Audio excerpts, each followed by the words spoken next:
तो अभी हाल ही में निभा यादव और विशाल यादव का एक बहुत ही अच्छा गीत रिलीज होने वाला है। अगर आप भी निभा यादव को फॉलो करते हो और विशाल यादव को फॉलो करते हो तो आपको जरूर पता होगा कि अभी रिसेंटली निभा यादव और विशाल यादव का एक और भी वीडियो सॉन्ग रिलीज होने वाला है। पिछले दिन निभा यादव और विशाल यादव का बहुत ही अच्छा भोजपुरी और मैथिली सॉन्ग आ रहा है, जो कि बिल्कुल ही अश्लील नहीं है और उस गीत सब में और उस म्यूजिक वीडियो सब में बहुत ही अच्छा पब्लिक का रिस्पॉन्स रहा है और मिलियन में व्यूज गया है। तो अगर आप भी निभा यादव और विशाल यादव को फॉलो करते हो तो आप भी इस वीडियो को लाइक और चैनल को सब्सक्राइब कर लीजिए, ताकि आपको इसी तरह का वीडियो का नोटिफिकेशन सबसे पहले मिलते रहेगा। टिकटॉक स्टार धीरू भाई को निभा यादव ने बहुत ही पीछे छोड़ दिया है, क्योंकि निभा यादव को बहुत ही अच्छा सॉन्ग मिला है और निभा यादव को बहुत ही अच्छे लोगों के साथ काम करने का मौका भी मिला है। इसलिए निभा यादव ने धीरू भाई टिकटॉक स्टार धीरू भाई को बहुत ही पीछे छोड़ दिया है। जब टिकटॉक स्टार निभा यादव टिकटॉक पर वीडियो बनाता था तो बहुत सारे लोगों ने निभा यादव को ट्रोल करता था और रोस्ट भी करता था, पर अभी वही निभा यादव बहुत आगे निकल चुका है, क्योंकि निभा यादव दूसरे टिकटॉक स्टार की तरह गलत रास्ता पर नहीं चलते थे। बहुत सारे स्टार आपको ऐसे मिल जाएगा जो कि टिकटॉक लाइव में बहुत सारे गंदा बातें करते हैं, लेकिन निभा यादव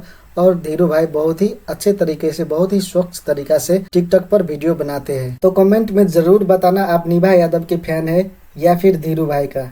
आपको किसका टिकटॉक वीडियो और म्यूजिक वीडियो देखने में पसंद आता है।